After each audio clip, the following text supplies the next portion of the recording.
Bonjour, bienvenue sur Cocotte TV pour une nouvelle vidéo de présentation. Aujourd'hui, un carton vert, un petit logo vert avec des serpents. Forcément, c'est un produit Razer et c'est le tout nouveau boîtier au format Mini TX, Tomahawk Mini TX. C'est pas compliqué, il y aura un Tomahawk au format ATX aussi qui reprendra le même design. Donc, c'est particulièrement sobre. On aimera ou on n'aimera pas.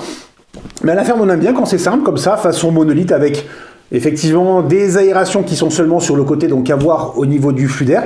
Mais en termes de design, c'est plutôt sympa. Et le logo en vert, franchement, à l'avant, ça change quand même du rouge ou du RGB. Qu'on se rassure, du RGB, il y en a quand même.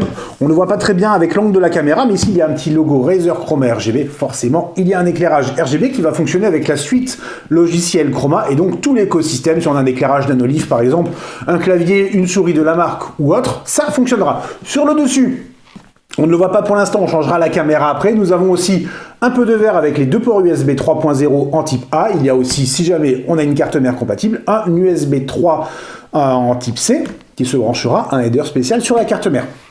En termes de tarifs, on se place à 200 €. C'est quand même un positionnement qui est plutôt haut de gamme. Donc on a du verre trempé à droite, du verre trempé à gauche. Alors tout va dépendre du point de vue.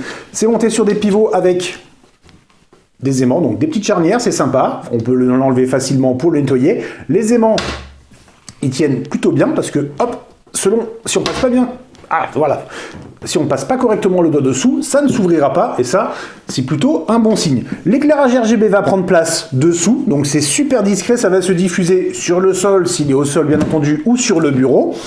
On a deux bandes qui sont ici, entre les deux pieds à l'avant et à l'arrière, donc l'éclairage vraiment très discret, c'est super sympa.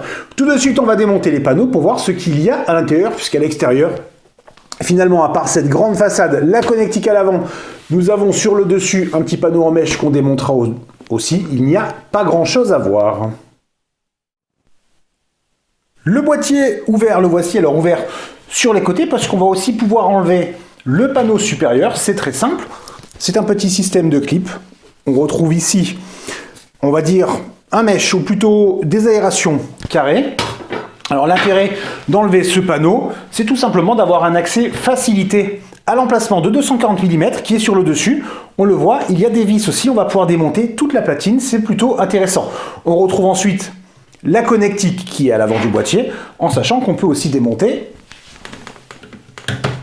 hop, la façade si besoin, pour accéder à un emplacement pour un ventilateur en 120 mm. Alors c'est le seul emplacement pour la ventilation. On le voit à l'avant, il y a tout le système Chroma en fait qui prend un peu de place. Du coup, on sait déjà qu'en termes de ventilation, il faudra faire attention au choix des composants. Bonne nouvelle, donc on peut installer un radiateur de 248 mm dans le haut si besoin. En air cooling, on pourrait rester sur 165 mm, c'est quand même plutôt pas mal. Et pour la carte graphique, nous avons 3 équerres PCI, on peut installer un modèle de 320 mm de longueur, donc ça laisse quand même de nombreuses possibilités, avec toujours la présence d'un ventilateur à l'arrière, si besoin. Pour le stockage, c'est très simple, nous avons ici l'emplacement pour l'alimentation qui sera au format SFX ou SFXL, et dessous, on va tourner le boîtier, nous avons ici au niveau de la gestion des câbles, un emplacement pour un disque en 2,5 pouces ou 3,5 pouces, et on retrouve exactement la même chose dessous avec deux emplacements. On le voit, on peut aussi installer des ventilateurs si besoin. Et ici, nous avons l'éclairage RGB. En termes de finition, clairement, il n'y a rien à redire. Pour un premier jet, Razer propose un boîtier qui est quand même plutôt sympa en termes de design et de finition. À voir bien entendu pour la ventilation, on le sait, ça va être un peu léger. C'est vendu sans ventilateur. Le positionnement manque peut-être d'agressivité. 200 €, pas de ventilateur. Alors oui, il y a un éclairage RGB qui fonctionne avec Chroma, mais si on n'a pas Chroma, on est un peu limité. Du coup, à voir. Le test, on s'en occupe très rapidement. En attendant, vous souhaite à tous une bonne journée.